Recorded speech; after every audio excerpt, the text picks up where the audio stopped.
चौहान जी बोलिए, हाँ क्या कहना चाहते हैं आप? नमस्कार चौहान जी। हाँ बोलिए।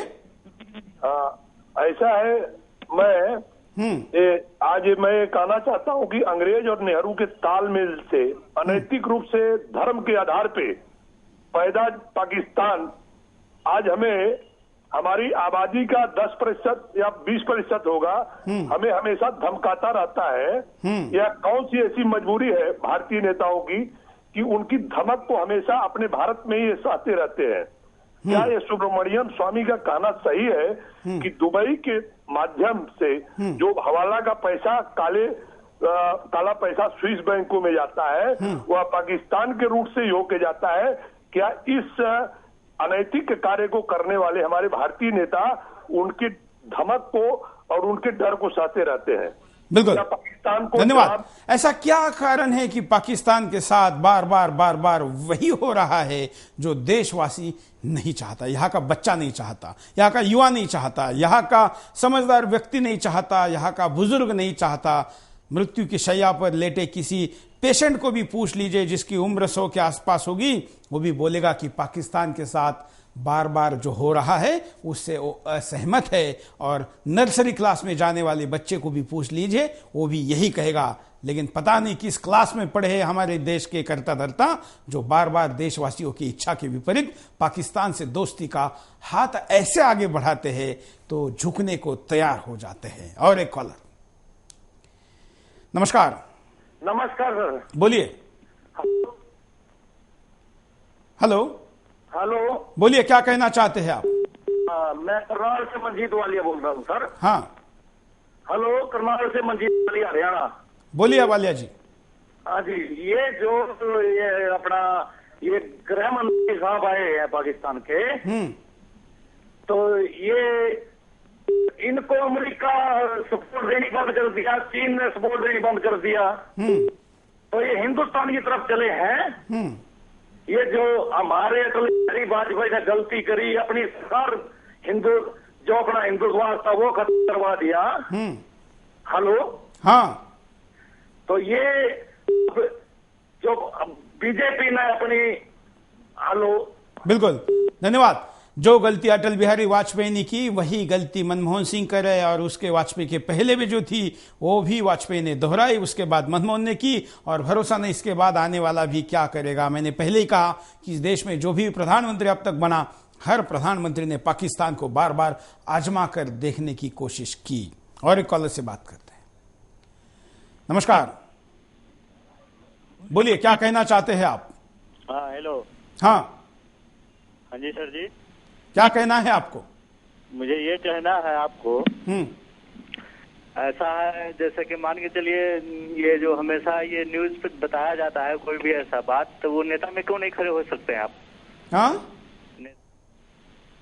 हेलो, प्रधानमंत्री के बारे में ऐसे से कह रहे हैं, मेरे कहने का मतलब नेता में हो सकते नहीं खड़े, तो आपको बहुमत नहीं मिल सकती। मतलब हम चुनाव लड़े ऐसा आप कह रहे हैं? हाँ। धन्यवाद आपकी सजेशन के लिए, लेकिन हमारा काम एक जागरूक और सक्षम समाज बनाने के लिए सक्षम मीडिया का है, और वो हम करते रहेंगे और करते रहे हैं, आगे भी करते रहेंगे। हाँ, जो सुधारने चाहिए जिनको, उनको सुधारने के लिए मीडिया अगर ईमानदारी से अपना काम करें तो वो भी सुधरेंगे, ऐसी अब तक तो हमारी आशा है।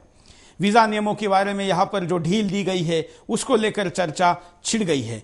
जिस प्रकार से वीजा नियम ढीले किए गए हैं, जिस प्रकार के व्यापार खोलने की बात हो रही है, क्या भारत के व्यापारियों को पाकिस्तानी बाजार की जरूरत है या पाकिस्तानी व्यापारियों को भारत के बाजार की जरूरत है? देखा जाए तो वहां के व्यापारियों को भारत के व्यापार करने के लिए बाजार की जरूरत है, क्योंकि पाकिस्तान के व्यापारियों को अब जो इस्लामिक कंट्रीज है वहां पर भी वीजा मिलना बंद हो गया है।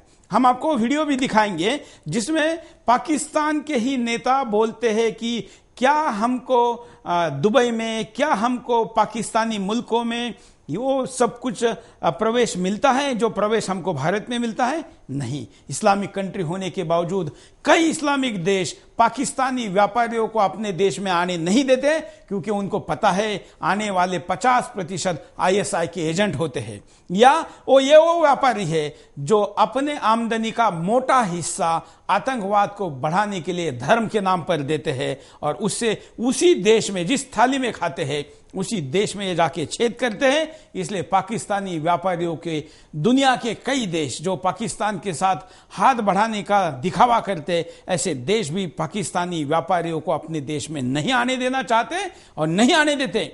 लेकिन हमारे देश में बार बार ऐसे अनुभव के बाद भी उनको यहां आने के लिए मार्केट ओपन किया गया है। भारत का कोई इंडस्ट्रियलिस्ट, भारत का कोई छोटा बड़ा व्यापारी पाकिस्तान में निवेश नहीं करना चाहेगा। उसको पता है कि वहां के खुद के जो बड़े निवेशक है वो दूसरे देशों में जा रहे, भाग रहे, उस देश से पलायन कर रहे।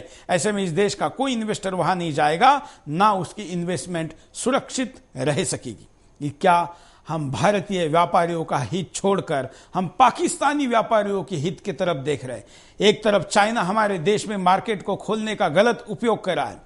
यहां पर पैसों की कम रेट छाप के ऐसे प्रोडक्ट आपको चाइना के मिलेंगे कि उसकी कीमत 500 रुपए है, लेकिन उसके ऊपर 10 रुपए लिखा हुआ है। क्यों? क्योंकि सीमा शुल्क में इस देश में जो टैक्स चुकाना पड़ता है उस पर छूट मिले। हमारे देश के बेईमान व्यापारी लालच में आकर 500 रुपए की चीज 10 रुपए में छापकर भारत में लाते हैं।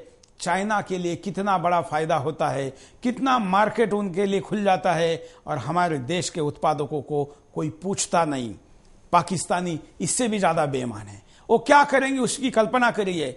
दूसरी तरफ चाइना हमारे देश में जो खाद्य पदार्थ भेजता है उसमें कई वायरस की होने की संभावना है, जिसमें व्यक्ति नपुंसक भी हो सकता है। क्या पाकिस्तान इसको दोहरा नहीं सकता है? क्या पाकिस्तान यहां पर जो अभी बैंक भी खोलने जा रहा है, तो ऐसे ही यहां पर हवाला कारोबार से इतना पैसा भेजता है। अगर बैंक खुलेंगे तो खुले चेक से एचएसबीसी ने जो किया वो पाकिस्तानी बैंक करेगी। आतंकवादियों को पैसा ढोकर लाने की जरूरत नहीं, नकली नोटों को चलाने के लिए दूसरे किसी की जरूरत नहीं, पाकिस्तानी बैंक यहां पर वो काम करेंगे। क्या ये इस देश के सरकार को समझ में नहीं आता है? वीजा नियमों को देखे तो अब तक क्रिकेट मैच देखने आए, अब तक के किसी भी दौरे में जो भी पाकिस्तानी नागरिक दर्शक आए वो वापस क्यों नहीं गए? उनको ढूंढने के बजाय नए सिरे से क्रिकेट के टीम को बुलाया गया, उसके लिए नए हजारों वीजा दिए गए। अब व्यापारी आएंगे, उनके दुकान खुलेंगे, उन दुकानों में बैठने के लिए उनके लॉयल स्टाफ को अलाउड किया जाएगा। क्या भारत इतना गरीब हो चुका है कि दुश्मन देश पाकिस्तान की इन्वेस्टमेंट उसको यहां चाहिए?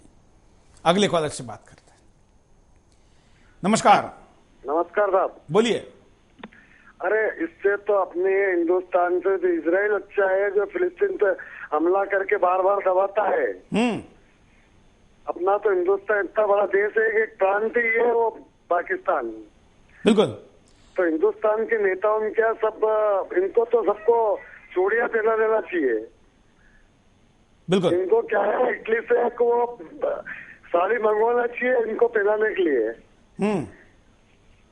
बस सर यही कहना मेरा। धन्यवाद।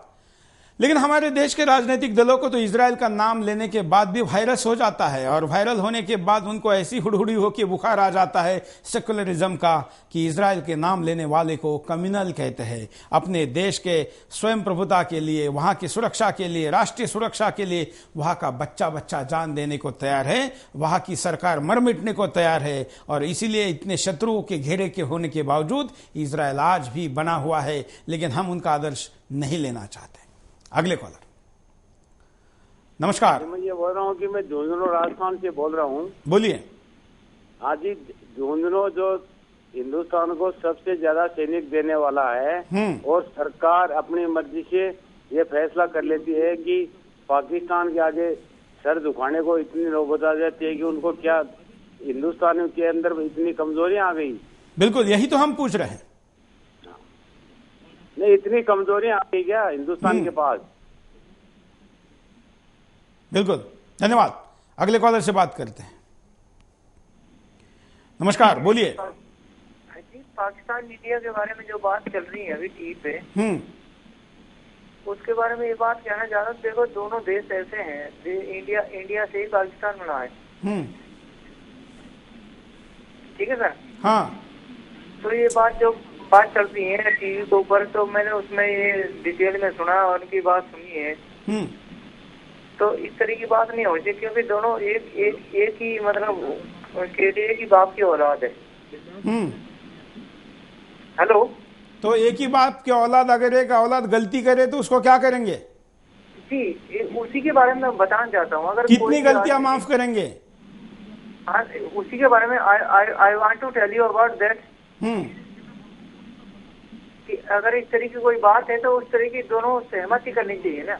हाँ, लेकिन जब सहमति नहीं होती है, इतने 60 सालों के प्रयासों के बावजूद जब सहमति नहीं हुई है, तो फाइनली क्या करना चाहिए?